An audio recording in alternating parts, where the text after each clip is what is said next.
بسم اللہ الرحمن الرحیم۔ شروع کرتی ہوں اللہ کے نام سے جو بڑے مہربان نہایت رحم والے ہیں۔ اللہ تعالی ہمارے سردار حضرت محمد مصطفیٰ صلی اللہ تعالیٰ علیہ وآلہ وسلم اور ان کے آل پر ایسی رحمت و برکت نازل فرما جس سے ہمیں تمام ڈر، خوف اور آفتوں سے نجات ہو جائے۔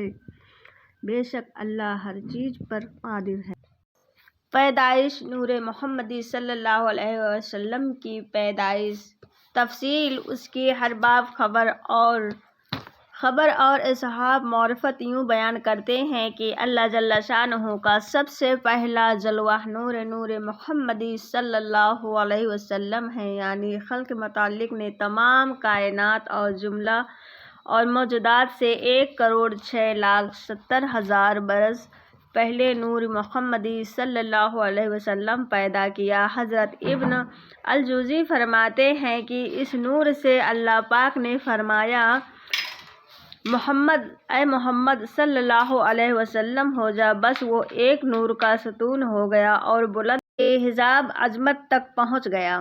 پھر سجدہ کیا اور الحمدللہ کہا تو اللہ پاک نے فرمایا کہ اسی واسطے میں نے تجھے پیدا کیا ہے اور تیرا نام محمد صلی اللہ علیہ وسلم رکھا ہے، اور تجھ سے خلق کی ابتدا اور پیغمبروں کی انتہا کروں گا۔ پھر اس نور 4 حصوں میں تقسیم کیا۔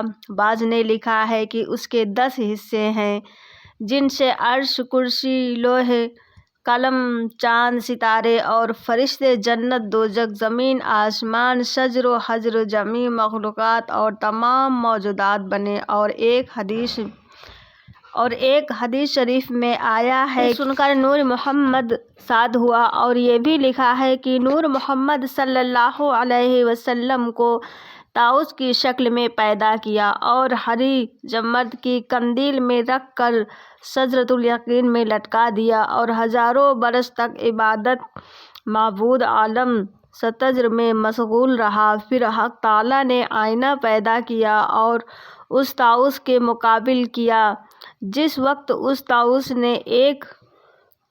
طاؤس نے اپنی بے مثال صورت آئینے میں دیکھی تو نہایت شکیل و جمیل تھی۔ اتنا خوش ہوا وجد میں آ گیا اور جھوما اور سر سجدہ معبود میں رکھ کر 5 بار سبحان ربی الاعلیٰ کہا۔ اسی وجہ سے 5 وقت کی نماز فرض کی گئی۔ پھر اللہ جل شانہ نے نور محمد صلی اللہ علیہ وسلم کو اس عبادت میں مشغول فرمایا کہ آدم علیہ السلام کے 50,000 برس پہلے عرش مجید کی طواف میں مشغول رہا اور الحمدللہ کہتا تھا۔ حق سبحانہ تعالیٰ نے نہایت خوش ہوا اور فرمایا کہ اے حبیب، جس طرح سب رسول کو فضیلت ہے، اسی طرح تمہاری امت کو تمام امتوں پر فضیلت اور بزرگی دوں گا اور سب سے بہتر بناؤں گا اور طرح طرح کے نعمتوں سے مالا مال کروں گا۔ اور فرمایا، حضرت محمد صلی اللہ علیہ وسلم نے اللہ پاک نے حضرت موسیٰ علیہ السلام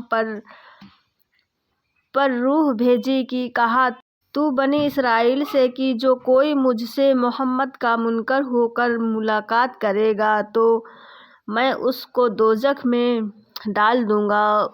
موسیٰ علیہ السلام نے عرض کیا کہ یا اللہ، محمد صلی اللہ علیہ وسلم کون ہے؟ ارشاد ہوا کہ اے موسیٰ، اپنے نزدیک سے میں نے محمد مصطفیٰ صلی اللہ علیہ وسلم سے زیادہ کوئی بزرگ پیدا نہیں کیا، اور زمین آسمان پیدا کرنے سے پہلے اس کا نام اپنے نام سے ملا کر عرش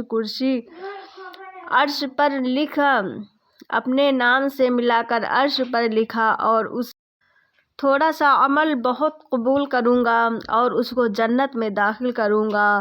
تو موسیٰ علیہ السلام نے اس امت کا تو مجھے نبی بنا دے۔ فرمایا کہ اے موسیٰ، اس امت کا نبی تو میرا پیارا محمد مصطفیٰ صلی اللہ علیہ وسلم ہوگا۔ جب یہ عرض قبول نہ ہوئی تو درخواست کی کہ تو مجھے اپنے نبی کی امت میں پیدا کر۔ اللہ سے کہتے تھے شامل مجھے کر اس میں۔ موسیٰ نے کوئی پوچھے رتبے تیری فرمایا اللہ پاک نے یہ بھی نہ ہوگا، لیکن اے موسیٰ میں تم کو اور محمد صلی اللہ علیہ وسلم کو جنت میں اکٹھا کروں گا۔ ظاہر